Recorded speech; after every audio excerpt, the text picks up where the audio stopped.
그때의 나에게 해주고 싶은 이야기. 내 마음을 몰랐던 나를 위한 마음사전. 나이가 들수록 생각을 말로 표현하기가 참 힘들다는 것을 새삼스레 느낀다. 슬픔에 젖은 친구에게 건넬 위로의 말이 딱히 떠오르지 않아 조심스레 등을 토닥여 줄 수밖에 없었던 적도, 좋은 의도로 건넨 말이 본의 아니게 상대의 기분을 상하게 만든 적도 있었다. 이럴 때면 정말이지 내가 고장난 로봇이 된 기분이 든다. 분명 머릿속에서 나온 생각인데 입 밖으로 나가는 순간부터 내 것이 아닌 전혀 생소한 단어와 문장이 되어버린다. 돌이켜보면 그런 순간들이 정말로 많았다. 가슴속에서 일렁이는 애매한 감정들은 나조차도 이해하기 쉽지 않아 적절한 말이 떠오르지 않는다. 마음과 말의 시차는 왜 생기는 걸까? 마음이라는 현상이 있는데 정의할 말이 없다는 것이 나는 왜인지 불합리하고 이상하게 느껴졌다. 왜 나는 행복하지 않을까? 왜 나는 자꾸 이렇게 마음이 지칠까? 왜 나는 내가 원하는 것조차 정확히 모를까? 그런 생각들은 꼬리에 꼬리를 물며 나를 잠식해왔다. 너무도 힘들었다. 하지만 그 괴로운 시간 동안 왜? 라고 다그쳐 물었을 뿐, 진짜 내 마음이 어떤지는 정작 알아보려 하지 않았다. 타인의 마음을 이해하고 슬픔에 공감하기 위해서는 그토록 노력하면서 왜 그동안 내 마음에는 무심했던 걸까? 반성하는 의미로 한동안 깊은 고민에 빠졌다. 그리고 그 심연의 끝에서 내 마음을 표현해 줄 수 있는 단어를 찾았다. 첫째, 감정의 바다. 상대의 마음을 내 마음처럼 알 수 있다면 얼마나 좋을까 하는 생각을 한 적이 있다. 진정으로 상대의 마음이 어떤지 알기 위해서는 그 사람의 감정이 일렁이는 바다에 푹 빠져야 한다.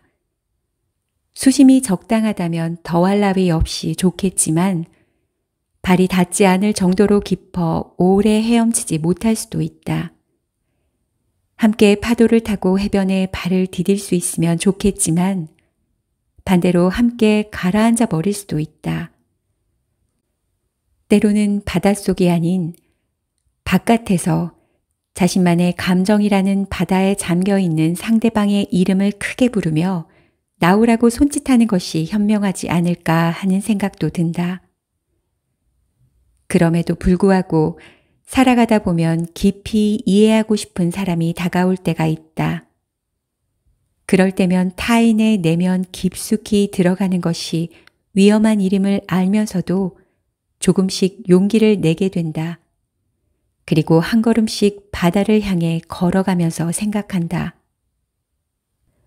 어쩌면 사랑이라는 것은 다칠 걸 알면서도 용기를 내 한 발 더 나아가는 것이 아닐까?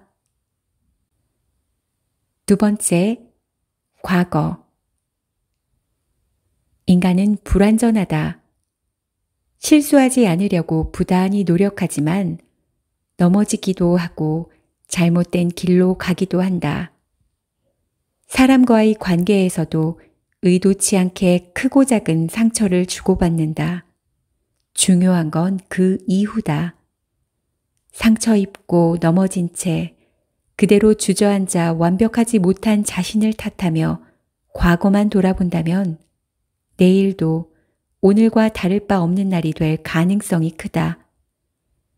지금보다 더 나은 미래를 원한다면 현재 불완전한 존재인 나를 인정하고 과거를 발판 삼아 옳은 답을 찾아가야 하지 않을까? 과거는 내가 살아온 길이고 미래는 내가 살아갈 길이니 말이다. 셋째, 괴로움이야말로 인생. 금서를 낭독한 죄로 사형을 선고받았다가 집행 직전 극적으로 살아난 도스토예프스키는 눈보라가 휘몰아치는 시베리아로 유배를 갔다.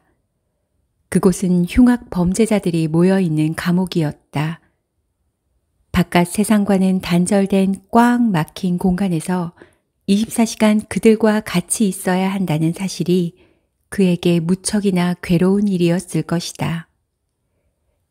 이어지는 고단한 나날에 생의 의지를 상실할 법도 한데 그는 그곳에서 오히려 인간의 심연에 대해 사색했다. 머릿속으로 다음 작품을 구상하며 4년이라는 긴 시간을 버텼다. 도스토옙스키는 괴로움이야말로 인생이라고 말하며 그때 들여다본 감정의 심연을 죄와 벌을 비롯한 위대한 예술작품으로 승화했다. 세상에는 수많은 종류의 고통이 있다. 태어나고, 늙고, 병들고, 죽는 생로병사의 육체적 고통을 비롯해 타인과의 관계에서 오는 미움과 원망, 상실의 아픔, 경쟁과 비교에서 오는 좌계감과 열등감 등 마음에도 매일매일 크고 작은 괴로움의 풍파가 인다. 사는 동안 느끼는 고통의 종류는 이루다 헤아리기 힘들 정도다. 하지만 도스토옙스키의 말대로라면 바로 이런 괴로움 속에서도 체념하지 않고 끊임없이 무언가를 시도하는 것이 인생이다. 살아있기에 고통도 존재하는 것이다. 넷째, 돈. 요즘 뉴스를 보다 보면 주인공이 사람이 아닌 돈이라는 생각이 든다. 주식, 부동산 이야기, 돈 때문에 벌어진 웃지 못할 일상의 해프닝들이 사건, 사고라는 이름으로 게재된다. 이럴 때면 우리는 평생을 다 바쳐도 돈의 일부만을 가질 수 있을 뿐인데 돈은 우리의 마음을 모조리 휘어잡고 있는 것 같다는 생각이 든다. 고작 숫자가 적힌 종이 쪼가리에 불과한 그 안에 기쁨, 슬픔, 분노와 같은 수많은 감정과 수많은 사연이 담겨 있다. 오랜만에 연락이 온 친구는 이런저런 세상 이야기를 하다가 숨 쉬는 것만으로도 돈이 든다라며 푸념했다. 그 말에 온전히 동의하는 것은 아니지만 기본적인 삶을 영위하며 살아가는데 생각보다 많은 돈이 든다는 사실에 동의한다. 당장 한 푼이 아쉬운 상황에서 돈에 초탈한 사람이 몇이나 될까? 어릴 때는 10,000원짜리 한 장만 손에 쥐고 있어도 마음이 든든했는데 어른이 되고 나서는 아무리 열심히 돈을 벌어 통장에 돈을 채워도 마음이 불안하다. 오늘도 많은 사람들이 돈을 벌기 위해 출근한다. 지금의 생활을 유지하기 위해서는 돈이 필요하기 때문이다. 단순한 생활비를 넘어 돈은 고마운 마음이나 좋아하는 마음을 표현할 선물로 둔갑하기도 하고 마음의 여유가 되어주기도 한다. 돈을 벌기 위해 받은 스트레스를 돈을 쓰면서 풀기도 한다. 하지만 내가 온전히 돈의 것이 되지 않으려면 돈을 온전히 가지려는 생각을 버려야 하지 않을까? 5번째, 인내. 신은 우리에게 이겨낼 수 있는 시련을 준다지만 어떤 역경이든 자신이 버틸 수 있는 한계점이 있기 마련이다. 잠깐 기대어 앉는 순간 어두운 그림자가 찾아올지도 모른다. 어쩌면 나를 잃은 것처럼 느껴질 수도 있다. 하지만 완전히 무너져 버리지만 않는다면 시간이 흘러 영원히 지나가지 않을 것 같은 이 순간도 지나가고 이전보다 단단해진 나를 만날 수 있다. 지금이 한계는 아닐까 하는 생각이 들 때는 다른 사람들의 인생 이야기를 들어보는 것도 도움이 된다. 인생은 오르락 내리락 하는 롤러코스터처럼 고난과 극복의 연속이라 해도 과언이 아니다. 이 하락의 끝이 어디인지는 모르지만 어쨌든 뭐든 버텨내야만 다음이 있다는 사실만은 확실히 알겠다. 6번째, 인정욕구. 인정받고 싶은 욕구가 나쁘기만 한 것일까? 누구에게나 타인에게 인정받고 싶은 욕구가 있다. 인정욕구는 타인의 기대에 부응하기 위해, 사회적 가치를 실현하기 위해, 혹은 자신의 결핍을 보상받기 위해 노력하게 만든다. 어찌 보면 인간으로서 투쟁하는 삶을 살아감에 있어 인정받고 싶다는 욕구는 하나의 큰 원동력인 셈이다. 동물과 인간의 가장 큰 차이인 명예 역시 인정 욕구에서 파생되었다고 한다. 그런 점에서 본다면 명예로운 행동을 하기 위한 첫 단계가 인정 욕구를 인정하는 것이 아닐까? 인정 욕구에서 벗어나야 한다는 생각이 오히려 인정 욕구에 얽매이게 하는지도 모른다. 7번째, 하루. 얼마 전 지인의 부고 문자를 받았다. 이런 메시지를 받고 나니 사는 게 다 덧없다는 인생 무상이라는 단어가 떠올랐다.